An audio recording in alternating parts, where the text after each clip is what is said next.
Now in this example tutorial I'm going to go through using Fontself, and Fontself is a paid add-on for Illustrator, and indeed if I go searching for Fontself, and here you go, you can get a copy. It's paid, you have to pay for it for the iPad and you have to pay separately for Illustrator for the desktop, and it's Mac or PC, and it's not expensive actually. If I do get now, it's only £29 for Illustrator or £45 for Illustrator and Photoshop, so it's quite a decent price, and it's a one-off payment. And I'm going to create a document. The size of the document is irrelevant because it's just the proportions you want for the font.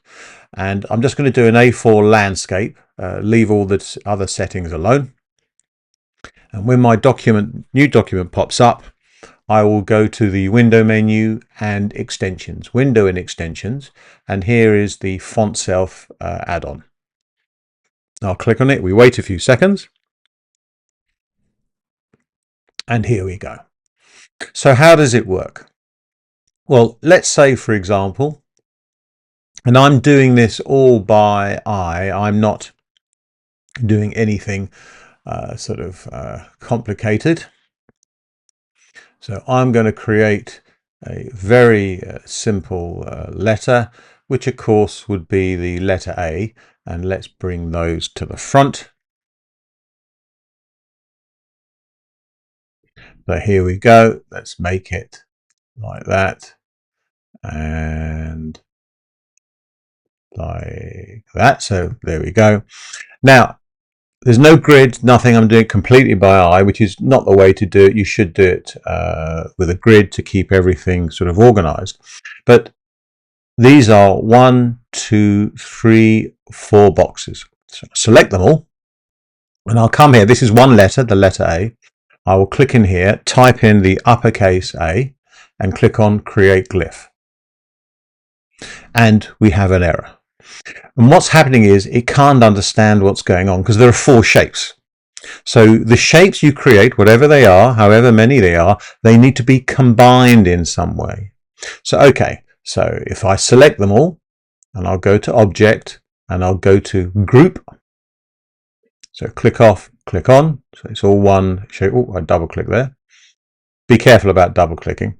So there you go, it's all one shape, still a capital A, click on Create Glyph, and bingo, we have the letter. And I can do that for B, C, D, E, F, and so on and so forth.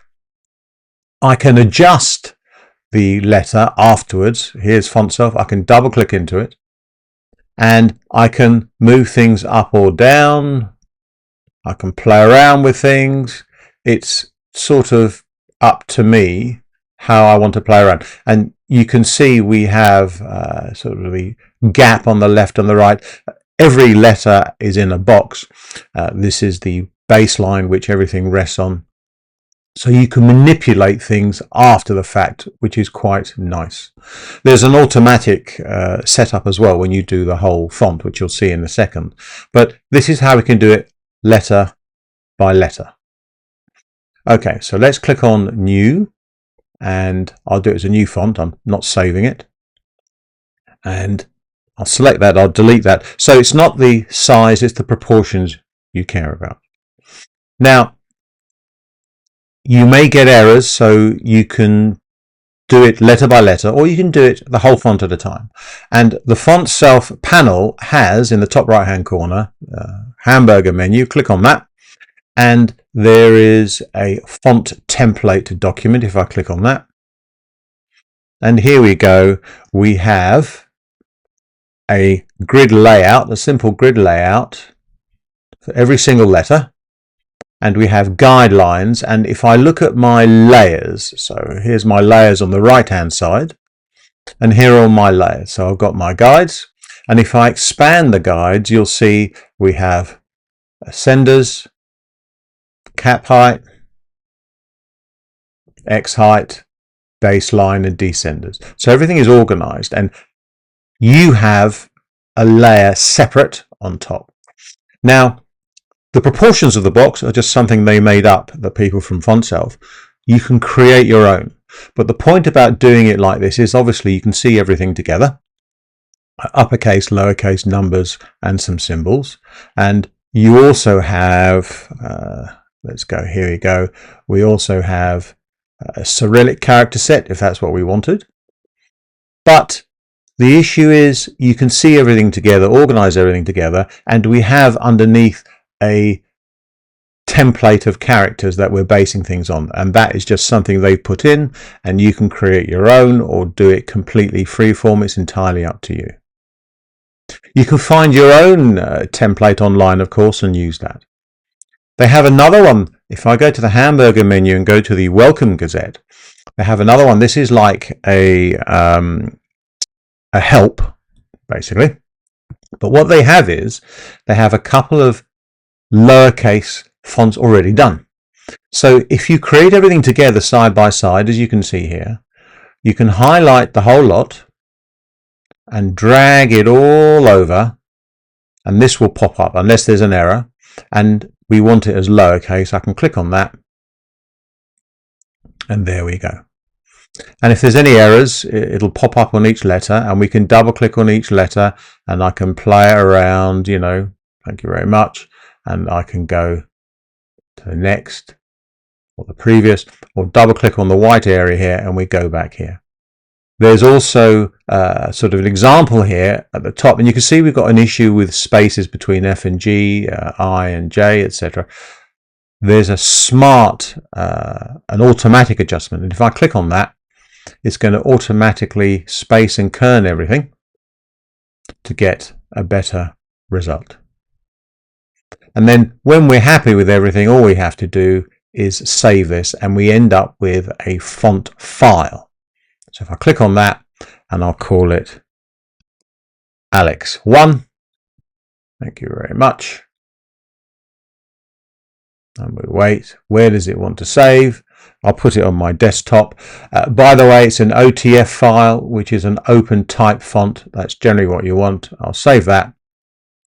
It's been saved. I'll hide Illustrator. I'll hide that. And we don't need that. And here is the font. And if I double click on that, I'm on a Mac, but it should work the same on PC. It's duplicated it for upper and lowercase, but that's fine. I only did one. And you just click on install, which I won't do. So, and if I had others, this is regular. You can do other variations, as it were, like bold, italic, and so on, which you probably won't be doing because that's a lot of work. But this is the OTF file, and an OTF file, let's go back, you can send to Mac and Windows, and it should work fine. And there's another example on the right hand side here, and here you go.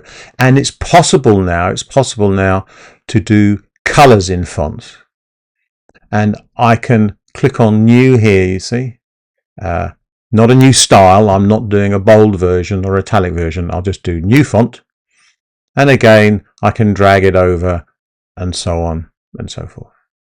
And the Gazette is a help file, so it's worthwhile having a look at it and read it. It won't take long, and it gives you information on how to create things and how the layers are all organized and so on and so forth.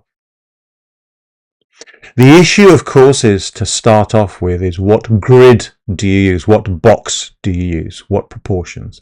And really, it's entirely up to you. But I did, as you saw earlier very quickly, I did a brief check on Google for letter grids, and you can see here there's a whole load of variations. And it's entirely up to you what grid you use to produce your letters. And you can see here we've got a rectangle and a circle. Here we've got like a 2 by 2 with a sort of like a third on either side. The style is up to you. The grid is up to you. Do a bit of research to have a look at the grid types you have, and you can make, and it's entirely your choice. And if you do research on like the old fonts, when they first were created a long time ago, quite often they're related to the proportions of the human body, to architecture, and so on and so forth. So you can find a grid from anywhere or make your own up in order to start creating your letters. And that's the basics of using Fontself in Illustrator.